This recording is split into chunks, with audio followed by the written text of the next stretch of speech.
Hey everybody, Cooldowns here with another VOX Immortalis commentary guide. This video is for Majordomo Staghelm in Firelands, and this is 10-man. So this is one of the easier fights in 10-man, in my opinion. And really it's because it just comes down to basic raid positioning, keeping everyone where they're supposed to be, and then just general strong healing and DPS, which I suppose goes for every fight, but there's not a lot to do in this fight, basically. So the encounter revolves around Majordomo's two basic animal forms. He has a scorpion form, which you see here, and also a cat form. And his choice of which form to be in is based on the positioning of your raid members. So if you have 7 or more people stacked up on top of each other, he will go into a scorpion form, as you see him doing right now. So we started the poll with everyone except our tank stacked in the center to force him into Scorpion right away. And then we all stack up right on the tank. And as you see, he has an energy bar, so he's basically a rogue. Every time he gains 100 energy, he will use his special attack for that form. In this case, for Scorpion, his special is Flame Scythe, which he's using pretty frequently. This does 750,000 damage split among all targets in front. So it also includes major pet types like Warlock, Hunter pets and stuff. So do whatever you can to help it, absorb that damage. But essentially, every time he casts this special ability, he gains a stack of Adrenaline. So he has 5 stacks right now. And Adrenaline increases his regeneration of energy by 20% per stack. So basically every special, the next one is going to come slightly earlier than the previous. And this continues throughout the phase. The important part to note is that the damage from the special attack is not increasing throughout this phase. The first attack is doing the same amount of damage to the raid as the 9th or 10th Flame Scythe. It's just they're occurring more frequently, so it's just higher damage per second healing required. So basically we wait for his 10th Flame Scythe on the pole, and that's when we spread out. And this just has worked for us pretty well, so we just keep doing it. You can choose to split off earlier if your healing is a little weaker, you don't have as many cooldowns, or you can even go longer. The longer is better, I should say. The more time you can spend in a single phase before transitioning, the better. That said, when you decide that the damage is too much, immediately have your raid spread out after the previous special attack, the Flame Scythe in that case. And by spreading out, that will trigger his cat form, which you see him in right now. So cat form, similar to scorpion form, he has an energy bar. Again, it just regens up to 100. And when he gets to 100 energy, he'll use his special attack, which is the Leaping Flames attack. So you see he's used it twice in the back there. And this is basically just a target random player, preferably ranged. He'll stomp on them for a bit of fire damage, but also leave a pretty dangerous puddle of fire on the ground for quite a while.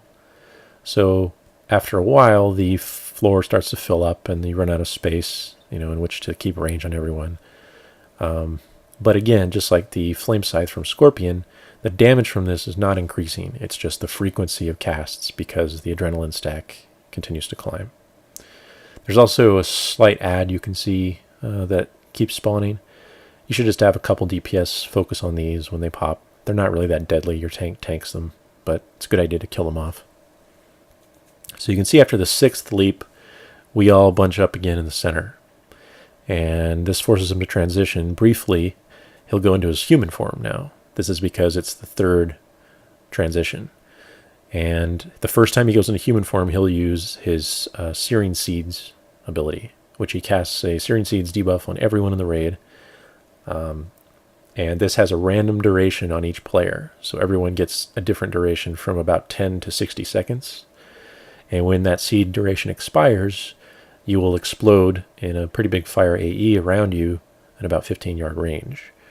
So as you can see, people are moving in and out of the clump of the raid. When their seed has about 5 seconds left, they step out and it explodes. And then they move back in to help soak the Flame Scythe damage. So again, pretty simple. Just need to be self-aware of your debuff. And because there's generally 1 to 2 people not clumped up, at least early on, there's going to be a little bit more damage from the early flame scythes. That said, if you hold on long enough, you can get through all of the seed explosions and then have everyone stacked up for the later special attacks. So just something to keep in mind. And I think we don't go nearly to 10. I think we do 7 or 8 special attacks, flame scythes, before we split off, just because we're feeling a little low on health and cooldowns. And it's kind of a good idea to sort of plan your cooldowns. Like we use most of our healing cooldowns and survival cooldowns on the first set, so we can push that initial DPS time as much as possible. And on this one, we don't have as many, so we will just go out early, and then on the 3rd Scorpion, we'll have them up again. So you can see at the 7th cast, we're quick to spread out. It's important that you're very quick to respond, so you basically have someone in the raid calling and planning ahead when you're going to collapse or when you're going to stack up. Because if you delay too long, he may not transition in time to his form. He may not recognize that you're stacked or spread, whatever you want to be. And therefore, he'll use his special attack again. And like in the case of the Flame Scythe, if he uses it with only the tank there, tank dies. Or if he uses his leap, when you're trying to stack up, you might have someone, plop a fire patch right in the center of the room where you want to stack. So just try to get in the habit of preparing when you're going to stack or when you're going to clump. The last thing to mention is that every time Majordomo transitions from Scorpion to Cat or vice versa, he gains 1 stack of Fury, which is a stacking buff that increases his overall damage by 8% per stack. So you can see he has 3 of that right now because he started Scorpion, then he went to Cat, then he went Scorpion, and now he's transitioned a 3rd time. So this is just sort of a soft and rage type mechanic that basically, prevents you from going forever by just transitioning back and forth. So again, I think we go for 6 leaps and then stack up again. And then we'll push him and kill him in this next Scorpion. We do have fairly strong DPS, so you may find some raids are not killing him this quickly. And if that's the case, you'll get an additional transition after this Scorpion, which causes him to go human form again. And he'll use a new ability that you won't see in this video, but it's basically he'll cast 2 orbs somewhere around the room, and these just are static orbs, and they basically cast a periodic stacking dot on the nearest player to the orb, and it's just a bit of fire damage. It's not that hard to heal, but 1 player can't stay in it forever, so you basically need 2 people to rotate for every orb. Just, when you get to a comfortable stack level on one, tell that person you're transitioning in, and you'll step in, they step out, and then when their stack drops, they come back in for you, and back and forth. It's not really that complicated, but if you do see that, just something to be prepared for. And yeah, I think that's everything, really. Like I said, it's not a very difficult fight. If you have pretty strong healing and good enough DPS to, beat the soft and rage mechanics that I mentioned, specifically if you can delay your transitioning as much as possible, that'll help a lot because the Fury stacks will remain low throughout the fight.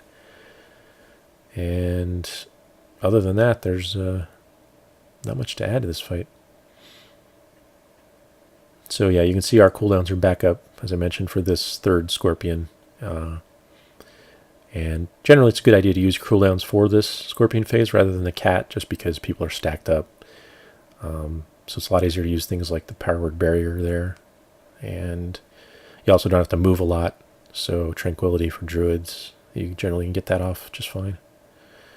And that's Majordomo. So good luck, and thanks for watching.